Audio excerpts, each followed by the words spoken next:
de la gouvernance, après un rapport qui a sorti et au lendemain de la célébration de l'anniversaire de la déclaration de tolérance zéro par le président de la République aux actes de malversation économique. Aujourd'hui, on a voulu insister sur le secteur des marchés publics. D'abord, pourquoi? L'utilité et l'importance des marchés publics. C'est le secteur des marchés publics qui concrétise le service public, le bien ou le service public dont bénéficient les citoyens. Et la concurrence est ouverte pour que le citoyen rentre dans ses droits de bénéficier en service de qualité et à moindre coût. C'est pourquoi même il y a eu des textes comme le Code des marchés publics, des institutions comme l'autorité de régulation des marchés publics, la Direction nationale des marchés publics, la loi anticorruption aujourd'hui qui punit sévèrement le favoritisme dans les marchés publics. C'était des garde-fous pour garantir ces services auprès de la population. Mais malheureusement, ce qui se fait aujourd'hui, c'est au niveau de la pratique. Des fois dans l'impunité. Nous déplorons par exemple l'état de la route, par exemple, Makebo-Koruigi, la suite, on ne sait pas. Le barrage d'éducation Kajeke, la route Bouvanzan-Dora, les constructions de certaines écoles dans le budget alloué aux 500 millions, alloué aux communes. Et la situation dramatique par rapport au choix qui vient d'être fait de deux entreprises, soi-disant, qui devraient l'une faire payer le parking sans investissement préalable, sans aménagement préalable, le choix de l'entreprise de collecte de déchets qui bénéficie de droits à monopole, comment est-ce qu'il a été choisi? Quel appel d'offres ouvert a été organisé?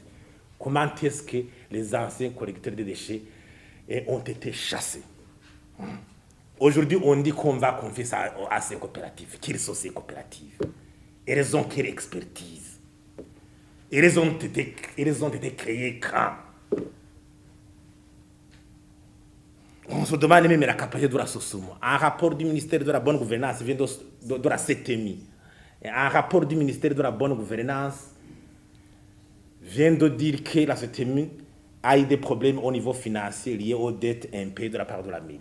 Mais on doit dire qu'une entreprise piquée comme la CTMO, quel est l'opérateur privé qui fait se prévaloir avoir un équipement à la hauteur de la SOSUM, ou l'expertise de la CTMI.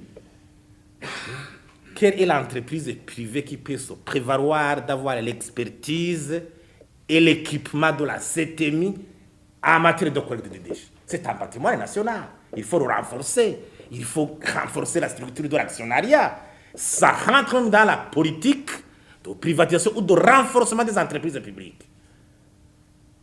Mais dire aujourd'hui, certaines personnes créent des entreprises, et aujourd'hui, le lendemain, ils viennent, ils disent qu'ils ont... Quelle expérience ont-elles pour se prévoir à ça? Et là où le bas blesse, c'est l'état de service de collecte aujourd'hui. On vient de nous demander de payer un impôt locatif, un impôt foncier ici à Mairie de Bujumbura. En contrepartie, qu'est-ce que nous bénéficions?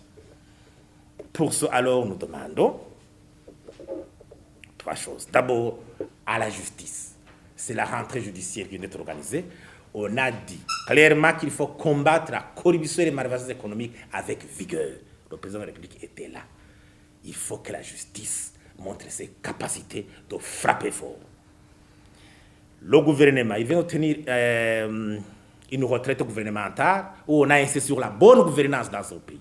Il faut que ces retraites assortissent des mesures concrètes pour mettre hors d'état de nuire certaines personnalités qui ont érigé le non-respect de la loi en mode de gouvernement. Les institutions comme l'inspection générale de l'État, la Cour des comptes, l'Ombudsman, même le service national de l'enseignement et de la documentation.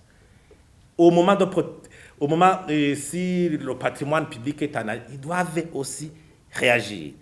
Des commissions parlementaires doivent être mises sur pied pour voir la situation.